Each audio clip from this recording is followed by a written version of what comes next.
Hello viewers, today I am going to cover a few more questions from Chemistry ICSE Class 10 Competency Focused Practice Questions given by Council for the year 2024-25. Today I am going to cover question number 84 onward from very short answer 1 marker questions. So first question is calcium hydroxide solution is used to detect the presence of carbon dioxide gas while sodium hydroxide is not. Means हम calcium hydroxide solution को तो use करते हैं CO2 की presence को check करने के लिए, लेकिन सोडियम हाइड्रो ऑक्साइड को नहीं करते हैं. So what is the reason? Justify. So carbon dioxide gas forms a white precipitate with calcium hydroxide but not with NaOH. This is a very simple reason कि carbon dioxide gas जो है वो white precipitate बनाती है calcium hydroxide के साथ, लेकिन NaOH के साथ नहीं बनाती है.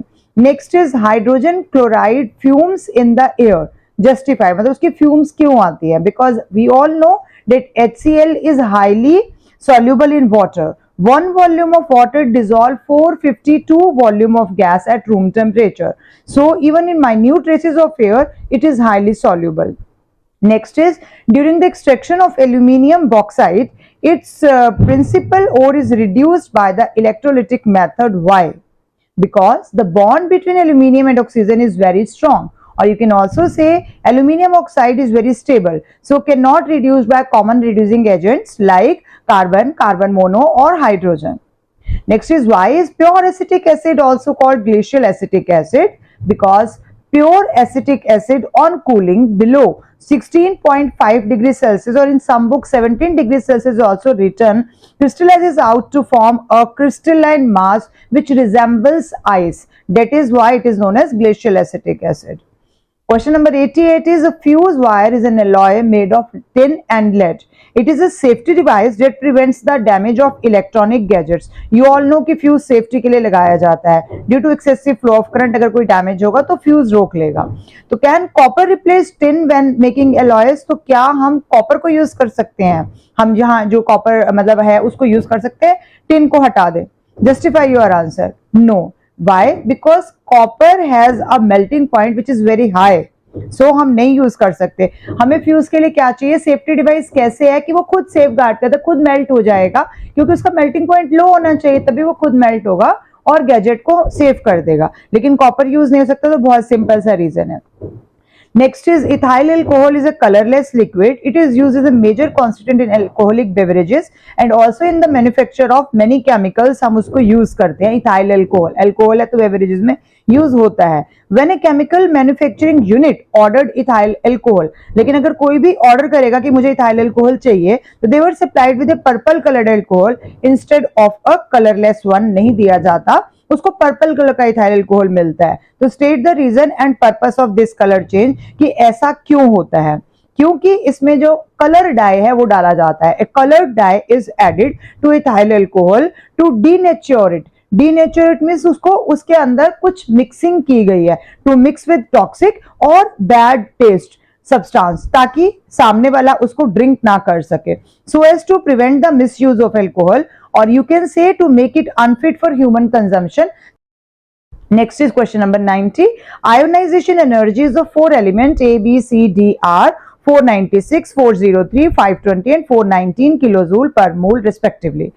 If these elements belong to the same group in the periodic table, तो ये चारों एक ही ग्रुप के हैं periodic table में. Which element will occupy the top position in the group? Justify your answer.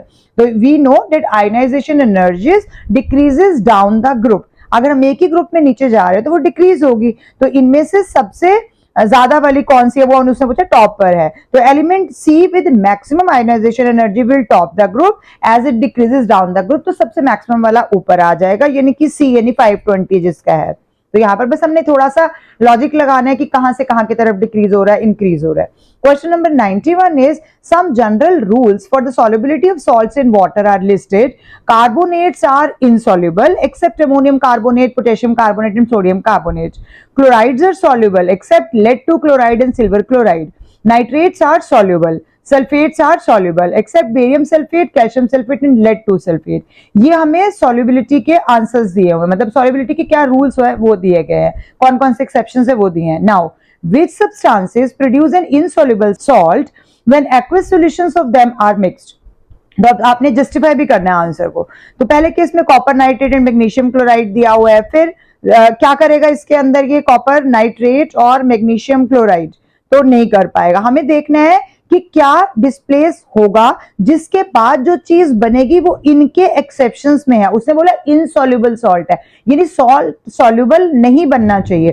तो हमारे पास सी ऑप्शन करेक्ट है। अब क्यों करेक्ट है? सिल्वर नाइट्रेट और जिंक क्लोराइड, AgNO3 और ZnCl2, जब हम इन दोनों को रिएक्ट करेंगे तो क्या करेगा? जिंक जो है वो ऊपर है सीरीज में, आपको पता ही है, तो जिंक डिस्प्लेस कर देगा सिल्वर को, तो क्या हो जाएगा? AgCl की प्रेसिपिटेट बन जाएगी और जिंक नाइट्रेट यानी ZnNO3 ट्वाइस बन जाएगा। AgCl की इनसॉल्युबल प्रेसिपिटेट जो बनी है, अब आप ऊपर का सेकंड ऑप्शन चेक करो, chlorides are soluble except lead chloride and silver chloride, तो हमारे पास यहाँ पर सिल्वर क्लोराइड बन रहा है जो कि इनसॉल्युबल होगा, और हमारी रिक्वायरमेंट यहाँ पर यही थी कि इनसॉल्युबल सॉल्ट बनना चाहिए, तो यहाँ पर यही बनेगा। Next, for all others no precipitate is formed as they are forming soluble salts in solution form. बाकी सारे सॉल्युबल सॉल्ट्स बना रहे हैं, सिर्फ AgCl के केस में हमारे पास व्हाइट प्रेसिपिटेट बन रही है जो इनसॉल्युबल है, तो आपका सी ऑप्शन ठीक है, क्योंकि जिंक डिस्प्लेस कर रहा है यहाँ पर सिल्वर को और AgCl नहीं घुलेगा। बाकी आपके पास कॉपर क्लोराइड, NH4Cl ये सारे भी आ रहे हैं, अगर आप इनको चेक करोगे तो आपको खुद ही खुद आंसर मिल जाएगा कि उनमें से कोई भी एक्सेप्शनल केसेस में नहीं बन रहा है। क्योंकि फर्स्ट केस में कॉपर क्लोराइड बन रहा है, सेकेंड केस में आपके पास अमोनियम क्लोराइड बन रहा है, और डी वाले केस में आपके पास K2SO4 बन जाएगा, पोटेशियम सल्फेट बन जाएगा, तो ये इनमें किसी भी एक्सेप्शंस में नहीं आ रहे हैं। Next is 92. Ammonia gas is passed into water as shown below. When a red litmus paper was dropped into the resulting solution, it turned blue. यानी RBB, red को blue में convert कर रहा है, तो basic है। Which ions in the solution would have resulted for the color change in the litmus paper? तो कौन से हैं? अगर बेसिक है तो इट मींस हाइड्रोक्सिल या hydroxide, OH minus ions are there. Why is the funnel kept in inverted position? क्यों रखा गया है? To increase the area of absorption और to prevent the back suction, इसी के लिए आपका funnel arrangement किया जाता है। Next is in the Haber's process, the optimum yield of ammonia is obtained when a temperature of 450 to 500 degrees Celsius, a pressure of 200 atmosphere, and iron catalyst and promoter molybdenum are used. पता है हमें N2 plus 3H2O reversible reaction है, 2NH3 plus heat बन जाएगा आपके पास यहाँ पर। How and why should the yield of ammonia be affected if the temperature was raised to 600 degree Celsius? पहले 450 to 500 हम लेते हैं, लेकिन अगर वो टेम्परेचर को इंक्रीज करेगा, 600 डिग्री करेगा, तो क्या करेगा, क्या हो जाएगा? In the forward reaction heat is evolving, इसका मतलब क्या हो गया? हीट इज इवॉल्विंग आउट, आप देख रहे हो ना राइट हैंड साइड में हीट लिखा है, यानी ये एक्सोथर्मिक रिएक्शन है, तो it means exothermic reaction is taking place. Increase in temperature will make the reaction reverse and hence the decrease of yield of ammonia, जो आपका एमोनिया बनना था उसकी यील्ड यानी उसकी आउटपुट, उसकी प्रोडक्शन और ज्यादा डिक्रीज हो जाएगी if we increase the temperature, क्योंकि ये एक्सोथर्मिक रिएक्शन है already. Next question from organic chemistry. Give the structural formula and name of the organic compound formed when equal volume of methane and chlorine react together. तो CH4 plus Cl2, तो क्या बनेगा? CH3Cl यानी कि methyl chloride, और you can also say chloromethane, दोनों का एक ही बात है। नेक्स्ट इज, आप चाहो तो उसका स्ट्रक्चर बनाना है, तो आपको कार्बन बीच में लेना है, तीनों तरफ हाइड्रोजन और एक तरफ क्लोरीन। हमने पिछली वीडियो में आपके साथ स्ट्रक्चर्स शेयर किए भी हैं, उसमें भी काफी सिमिलर ही हैं। Next is complete combustion of 1 mole of a hydrocarbon produced 4 moles of carbon dioxide and 4 moles of water only. तो 4 moles कार्बन डाइऑक्साइड और 4 moles ही वाटर के बन रहे हैं। Write the reaction for the combustion reaction. तो अब आप पहले इसको राइट हैंड साइड से स्टार्ट यानी प्रोडक्ट से स्टार्ट करेंगे। 4CO2 plus 4H2O, 4 carbon dioxide plus 4H2O बन रहे हैं। अब आप उसको बैलेंस करते हुए पीछे आइए, तो आपके पास 4H2 और 4C है, यानी कि कार्बन के 4 आपके पास मॉलिक्यूल्स आ रहे हैं, तो C4H8 आपके पास बन जाएगा, और C4H8 के साथ 6 ऑक्सीजन 6O2 आपके पास बनेगा, तो आपकी रिएक्शन बैलेंस हो जाएगी। इट मींस आपके पास कंबस्शन रिएक्शन जो हुई है वो C4H8 ने की है। Draw the structure of hydrocarbon, तो किसका हुआ C4H8? अगर हम जनरल फॉर्मूला चेक करेंगे तो CnH2n है, यानी कि डबल बॉन्ड है, तो क्या हो गया? ब्यूटीन, ब्यूटीन, तो ब्यूटीन का फॉर्मूला के लिए 4 कार्बन बनाने हैं। पहले कार्बन में आपको 2 कार्बन के बीच में डबल बॉन्ड शो कर देना है, बाकी सब में हाइड्रोजन की वैलेंसी को सेटिस्फाई करवा देना है। Next is two the acid prepared by the contact process. तो पहले आपको पता होना चाहिए कि कॉन्टैक्ट प्रोसेस में कौन सा एसिड बनता है, sulphuric acid. Barium chloride solution is acid, तो H2SO4 में BaCl2 ऐड कर दिया। State one observation and right an equation for the reaction that occurs. तो बहुत सिंपल से रिएक्शन है, बेरियम सल्फेट बनेगा जिसकी प्रेसिपिटेट बनेगी प्लस 2HCl साथ में आपके पास बनेगा। तो ऑब्जर्वेशन में आप लिखेंगे white precipitate of barium sulphate is form, और रिएक्शन में H2SO4 plus BaCl2 gives BaSO4 plus 2HCl, तो ये बैलेंस भी हो जाएगी। 97 is platinum catalyst is used in the catalytic oxidation of ammonia. Write an equation for the reaction that occurs in the above case. तो catalytic oxidation of ammonia आपने करना है, तो NH3 प्लस O2 बैलेंस करने के लिए 4NH3 plus 5O2 आप लेंगे, और प्रोडक्ट साइड में 4NO प्लस 6H2O आपके पास वाटर मॉलिक्यूल्स बन जाएंगे। और ये रिएक्शन क्या है, why does the platinum continue to glow even after the heating is discontinued. अगर हमने बाहर का हीटिंग रोक भी दिया, डिसकंटिन्यू भी कर दिया, तो भी प्लैटिनम कंटिन्यूज टू ग्लो, जलता रहेगा, because this reaction is exothermic. सिर्फ सिंपल सा आंसर है इसका, क्योंकि ये एक्सोथर्मिक रिएक्शन है तो हीट इवॉल्व होती रहेगी इसके अंदर। Next is with reference to the reaction occurring in the given figure write an equation for the reaction. तो अब आपके पास सेटअप में क्या दिया गया है, इधर से शुगर है, उधर शुगर चारकोल बन रहा है, बिफोर एडिंग सल्फ्यूरिक एसिड और वो आफ्टर एडिंग सल्फ्यूरिक एसिड है। तो ये तो बहुत सिंपल सी रिएक्शन आपने करी हुई है। सल्फ्यूरिक एसिड किस में डाला गया, शुगर में, मीन C12H22O11 एरो के ऊपर concentrated sulphuric acid, and you will get 12 atoms of carbon plus 11 molecules of water. तो ये जो कार्बन है ये प्योर फॉर्म में कार्बन हमें मिल जाता है। State the property of sulphuric acid exhibited in the above case. अब जो सल्फ्यूरिक एसिड चैप्टर है इसकी प्रॉपर्टीज हमेशा पेपर में आती हैं, तो आपको प्रॉपर्टी को अलग से आइडेंटिफाई करके उसके अकॉर्डिंगली इसकी रिएक्शंस को जस्टिफाई करना होगा। तो यहाँ पर कौन सी प्रॉपर्टी यूज हो रही है, concentrated sulphuric acid is used as a dehydrating agent, क्योंकि वो शुगर का वाटर अलग कर रहा है, 11H2 अलग हुए, तभी तो प्योर कार्बन हमारे पास पीछे रह गया। तो यहां पर प्रॉपर्टी अच्छे से आपने मेंशन करनी है। Next is brown ring test is used for the identification of nitrate ions.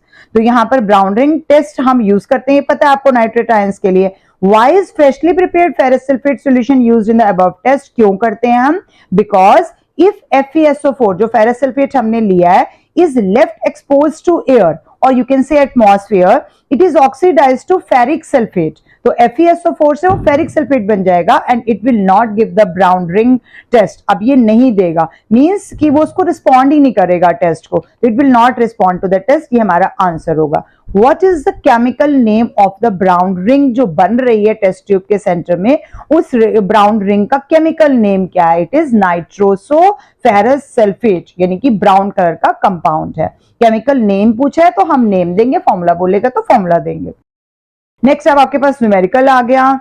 Ravi heated 367.5 gram of potassium chlorate KClO3 in a test tube. The decomposition of potassium chlorate took place according to the equation. तो यहाँ पर अगर आप equation देखेंगे तो balanced equation है, 2KClO3 है, 2KClO3O2 बन रहे हैं। तो ऐसा किसी भी जो स्टोइचियोमेट्री का क्वेश्चन होता है हमें सबका पहले मॉलिक्यूलर मास कैलकुलेट करना है। तो 2KClO3 का आप करेंगे तो पहले 1 का आपके पास 122.5 आ जाएगा। अगर आप 2 मॉलिक्यूल्स के लिए कैलकुलेट करेंगे तो हम उसको 2 से मल्टीप्लाई कर देंगे, ठीक है। अब KCl का करोगे तो 74.5 आ रहा है आपके पास। तो हम जैसे लिखते हैं इन क्वेश्चंस के अंदर कि 2 वॉल्यूम ऑफ KClO3 लिबरेट कितने हैं, वहां पर देखो उस तरफ कितने आ रहे हैं, 3O2 है। तो अब इसे फर्स्ट पार्ट में पूछा क्या, volume of colourless and odourless gas liberated during the experiment. तो कौन सी है कलरलेस ऑडरलेस गैस, यानी ऑक्सीजन के बारे में बात कर रहे हैं। तो हम रिएक्टेंट लेंगे KClO3 लेकिन प्रोडक्ट हम सिर्फ ऑक्सीजन को काउंट करेंगे। तो 2 volume of KClO3 liberates 3 into 22.4 litre, उतनी वो दे रहा है हमारे पास। यहाँ पर जो मैंने अपनी वीडियो में आपके साथ फॉर्मूला डिस्कस किया हुआ है आप वो भी इसमें डायरेक्टली अप्लाई कर सकते हैं। तो यहाँ पर आपके पास आ जाएगा गिवन वॉल्यूम डिवाइडेड बाय जो मॉलिक्यूलर मास है, यानी कि 367.5 divided by molecular mass 2 into 122.5 हो गया, इज इक्वल टू वॉल्यूम जो हमने कैलकुलेट करनी है और डिवाइडेड बाय हम लेते हैं 22.4 लीटर, लेकिन यहाँ पर क्योंकि वो 3 है 3O2 है तो हम साथ में 3 भी लेंगे, तो 3 इंटू 22.4, तो V को आप जब कैलकुलेट करोगे your answer will be 100.8 litre. The weight of the residue left behind in the test tube, अब हमने ऑक्सीजन तो बनाई है, रेजिड्यू कौन हो गया इसके अंदर, KCl, तो यहां पर वेट कितना बन रहा है उस रेजिड्यू का, तो हम फिर से लिखेंगे कि 2 into 122.5 gram of KCl, 3 forms, कितना बन रहा है प्रोडक्ट साइड में KCl, 2 into 74.5 gram of KCl बन रहा है। तो इट मींस अगर हमारे पास क्वेश्चन में गिवन 367.5 ग्राम है तो कितना फॉर्म हो जाएगा, 2 into 74.5 upon 2 into 122.5 into 367.5। Normal unitary method लगाया इसके अंदर हमने, and your answer will be 223.5 gram of KCl। और यहाँ यह आंसर आपके जो आंसर की में दिया गया है उससे अलग आ रहा है क्योंकि इन्होंने 2 से मल्टीप्लाई ही नहीं किया है। 2 इंटू 74.5 KCl करना था, ये शायद गलती से वहां पर रह गया है, सिर्फ 74.5 से कैलकुलेट किया है, तो यहाँ थोड़ी सी आपके आंसर की में एरर है मेरे अकॉर्डिंगली, हो सकता है मैं ही गलत हूं, तो आप चेक करो और फिर मुझे बताओ कमेंट सेक्शन में कि मेरा आंसर गलत है या आंसर की का आंसर सही है।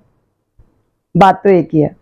Question number 101, For construction work, the alloy of aluminium, that is duralumin, is used rather than pure aluminium. हम नहीं यूज करते हैं, give to valid reasons. So आपको पता है जो alloy 5 हैं उन्हीं से रिलेटेड आपके पास क्वेश्चंस आते हैं। एल्यूमिनियम का जो हम alloy यूज कर रहे हैं ड्यूरेलुमिन, बहुत सारी प्रॉपर्टीज है, स्ट्रॉन्ग है, लाइट है, अनअफेक्टेड बाय मॉइस्ट एयर है, कोरोजन रेजिस्टेंस है, हाई टेंसाइल स्ट्रेंथ है, any 2 points you can give, क्योंकि यहाँ पर शायद ये 2 मार्कर या 1 मार्कर है, तब भी आप 2 पॉइंट्स तो दीजिए minimum. Next again is a very simple numerical. Ram took 5 moles of carbon atom in a container and Krish took 5 moles of sodium atoms in another container of the same volume. दोनों ने 5 moles लिए हैं, लेकिन राम ने carbon के लिए और कृष ने सोडियम एटम के लिए हैं।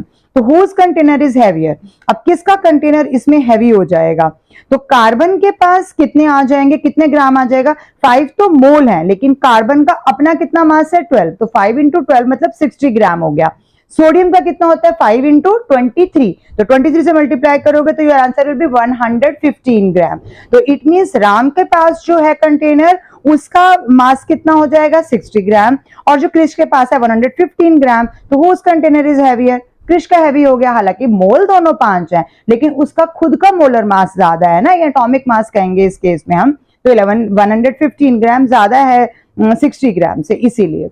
Next is which container has a larger number of atom, it means हम कह सकते थे ना कि हाँ इसके पास मास ज्यादा, तो लेकिन हमें नंबर ऑफ एटम देखने हैं, तो number of atom will be same in both the cases because moles तो सेम है, 5 मोल्स है और 1 mole is equal to Avogadro number, तो दोनों के पास Na मतलब एवोगाड्रो नंबर ही है, मोल सेम है, इसीलिए इसमें सेम ही रहेगा, नंबर ऑफ एटम सेम रहेंगे दोनों केसेस में। Question number 103 is A, B and C are 3 elements which undergo chemical reaction according to the following equations. तो आप पहली रिएक्शन को ध्यान से देखेंगे, मैं रिएक्शन रीड नहीं कर रही हूं, आप ध्यान से देखिए, A2O3 और 2B और उधर जाकर B2O3 बन रहा है, यानी कि B ने रिप्लेस कर दिया A को, इसका मतलब B ज्यादा पावरफुल हो गया A से। सेकेंड रिएक्शन में 2C है और 2B है, तो वहां पर B2SO4 बन रहा है और C अलग रह गया, यानी B ने रिप्लेस कर दिया C को। थर्ड रिएक्शन में 2CO है और 2A है और A ने रिप्लेस कर दिया C को। तो अब आपको बताना है which element is the most reactive, इनमें सबसे ज्यादा रिएक्टिव कौन है जो सबको रिप्लेस कर रहा है, डिस्प्लेस कर रहा है कह सकते हो। तो यहाँ पर B ने सबको रिप्लेस करा है, तो अगर B ने सबको डिस्प्लेस करा है रिएक्शन से, तो डिस्प्लेसमेंट रिएक्शन B ज्यादा पावरफुल हुआ, तो यहाँ पर which element is most reactive, तो B हो गया। आप देख रहे हो B ने A को किया, B ने ही C को किया और A ने तो C को भी कर दिया, तो इसका मतलब B सबसे ज्यादा पावरफुल हो गया। Which element is the least reactive, कौन है बेचारा जिसको सबने ही डिस्प्लेस कर दिया, तो वो हो गया C, because C is replaced और डिस्प्लेस्ड बाय ऑल, C को सबने ही धक्का मार दिया, तो बेचारा सबसे लीस्ट रिएक्टिव हो गया। तो यहाँ पर डिस्प्लेसमेंट रिएक्शन का कॉन्सेप्ट यूज करोगे तो एनालिसिस और एप्लीकेशन बेस्ड क्वेश्चन है, good question is. Now 104, PQ2 is a hard crystalline solid having high melting and boiling point. It is a good conductor of electricity in both molten and aqueous form. The conductivity of PQ2 is due to the presence of free क्या होते हैं आपको पता ही है, जिसके पास free ions होंगे उसी की कंडक्टिविटी होगी, तभी होगी कंडक्टिविटी, क्योंकि आपके पास फ्री आयोन्स है। मैं फ्री आयोन्स को घर में छोटे छोटे बच्चों से कंपेयर करती हूँ, अगर फ्री आयोन्स हो तो चहल पहल होगी घर में, यानी कंडक्टिविटी होगी। तो आयोन्स हैं तो कंडक्टिविटी है, मॉलिक्यूल्स हैं तो नॉन कंडक्टर है, तो यहां पर उसने लिखा है कंडक्टिविटी है तो आयोन्स हैं। Next is during electrolysis of aqueous PQ2, जब हमने बनाया, if thickening of cathode and thinning of anode is observed. आप देख रहे हो कैथोड धीरे धीरे मोटी होती जा रही है और एनोड धीरे धीरे थिन होती जा रही है। Anode material will be dash, कौन होगा एनोड का मटेरियल, ग्रेफाइट या मेटल पी। अब हमारे को पता है कि जो एनोड का मटेरियल है वो यूज तो हम इनर्ट भी कर सकते हैं, बट ग्रेफाइट क्योंकि इनर्ट मटेरियल है वो खुद तो पार्टिसिपेट ही नहीं करेगा, लेकिन यहां तो पार्टिसिपेशन हो रही है, इट मींस मेटल पी इसके अंदर करेक्ट आंसर है। अब कैसे होगा, if cathode is being thicker and anode is becoming thinner means anode is participating, so material of anode will be a metal P, because graphite तो inert है तो वो तो पार्टिसिपेट नहीं कर सकता है, तो इट मींस मेटल पी इसके अंदर रिएक्ट कर रहा है। Next is, the student was asked to draw the flow chart for the extraction of zinc from zinc blende. Zinc blende is zinc sulphide means ZnS में से उसको निकालने के लिए कहा गया based on the principle of metallurgy. तो zinc को एक्सट्रैक्ट करना है, what he drew is given below. तो 2 steps out of 5 are incorrect, identify and correct them. तो फर्स्ट स्टेप करेक्ट है, सेकंड पहले तो लिखा है कि जिंक ब्लेंड हमने और लिया है, उसके बाद पल्वराइजेशन यानी हमने पाउडर्ड फॉर्म में उसको चेंज कर लिया। नेक्स्ट इज लीचिंग दिया गया, लीचिंग कंसंट्रेशन ऑफ ओर के लिए यहाँ ये मेथड यूज किया है। आप सबको पता है जिंक ओर है तो जिंक के लिए हम क्या यूज कर सकते हैं, कौन सा मेथड यूज करेंगे, यहाँ पर हम फ्रॉथ फ्लोटेशन मेथड यूज करेंगे, जिसमें जो जिंक सल्फाइड है is lighter than the impurities and easily wetted by oil. तो प्रेफरेंशियल वेटेबिलिटी का यहाँ पर हम कॉन्सेप्ट यूज कर रहे हैं and we are using froth flotation not leaching. Next step जो आपके पास नीचे एरो के पास आ रहा है वो कैल्सिनेशन लिखा है, ऑक्सीडेशन ऑफ ओर के लिए हम कैल्सिनेशन कर रहे हैं, लेकिन यहाँ तो सल्फाइड ओर है तो सल्फाइड ओर के लिए हम कैल्सिनेशन थोड़ी करते हैं, हम तो रोस्टिंग करते हैं। तो रोस्टिंग मींस कि सल्फाइड ओर्स की हीटिंग हमेशा कहाँ की जाती है, एक्सेस ऑफ एयर में की जाती है, तो यहाँ पर कैल्सिनेशन नहीं आएगा, रोस्टिंग आएगा। तो ये दोनों आपके बॉक्स 2 और 3 वाले गलत है, बाकी सब ठीक है, उन्होंने क्वेश्चन में ही मेंशन कर दिया। Second last question of today's video from organic chemistry, C2H4 200 degree Celsius temperature, arrow पे A लिखा हुआ है and then X। Given above is a representation of the conversion of ethene to a saturated hydrocarbon X बन रहा है। Saturated means single आपके पास bond रह जाएगा, where A stands for the catalyst, identify A। तो आपको पता है यहाँ पर 200 का जब टेम्परेचर दे रहा है तो ये निकल कैटलिस्ट यूज हो रहा है। Give the complete chemical equation for the conversion of C2H4 to X, क्या बनेगा, तो C2H4 प्लस H2, एरो के ऊपर 200 डिग्री का सेल्सियस का टेम्परेचर, निकल कैटलिस्ट A की जगह पे हम लिखेंगे एंड हमारे को मिलेगा क्या, इथेन C2H6। ठीक है, अदरवाइज अगर हम निकल ना लेते तो we can use finely divided catalyst, यहाँ पर प्लेटिनम या पेरिडियम भी यूज कर सकते थे, बट क्योंकि टेम्परेचर बहुत क्लियरली मेंशन है तो हमें फिर यही वाला कैटलिस्ट लेना है। Last question, description of an organic compound is as follows, molecular formula is C3H8O, functional group is attached to the first carbon atom। अब जो भी फंक्शनल ग्रुप आया है वो फर्स्ट कार्बन एटम पे अटैच हुआ है, यानी सेंटर में नहीं है। अगर सेंटर में होता तो हम समझ सकते थे कि कोई कीटोन आ सकता है, क्योंकि O है तो सेंटर वाला होगा तो कीटोन हो सकता था, बट कीटोन तो आपके सिलेबस में है भी नहीं है, और उसे मेंशन भी कर दिया कि साइड में ही आ रहा है। Reacts with sodium at room temperature with brisk effervescence releasing hydrogen gas। तो यहां से आपको पता ही चल गया कि जब एफरविसेंस आती है और हाइड्रोजन गैस रिलीज होती है, this thing act as a test for alcohol. तो ये हम करते ही तभी जब एल्कोहल का टेस्ट करते हैं, तो ये एल्कोहल के टेस्ट के लिए होगा C3H8 ONA है और हम हाइड्रोजन ले रहे हैं, तो ये अल्कोहल के टेस्ट के लिए हम यूज करते हैं। आइडेंटिफाई द कंपाउंड, क्योंकि यहाँ पर C3H8 तो प्रोपेन का होगा तो प्रोपेनॉल हो गया, क्योंकि हम अल्कोहल ग्रुप ले रहे हैं तो प्रोपेनॉल हो गया। और ड्रॉ इट्स स्ट्रक्चर, तो 3 कार्बन के एटम के साथ आप लास्ट में OH लगा देंगे तो प्रोपेनॉल बन गया आपके पास। तो प्रोपेनॉल का स्ट्रक्चर आपने बनाना है। ऐसे क्वेश्चंस में आपकी थॉरो नॉलेज और अंडरस्टैंडिंग बेस्ड क्वेश्चंस होते हैं जिसमें आप कंफ्यूज नहीं होंगे। आपको इसके structure formula, molecular formula, reactions, preparations, chemical properties सब अच्छे से करनी पड़ेंगे। हालांकि कुछ कुछ टॉपिक्स डिलीटेड पोर्शन के लिए आप मेरी वीडियो देख सकते हो, बट फिर भी ये चैप्टर बहुत इंपॉर्टेंट है जिसमें से बहुत अच्छा खासा पेपर कवर होता है। मैंने मार्क्स डिस्ट्रीब्यूशन में भी बताया हुआ है आपको कितने मार्क्स इस चैप्टर से आते हैं। So thank you for watching till the end. Keep watching, sharing and subscribe to my channel.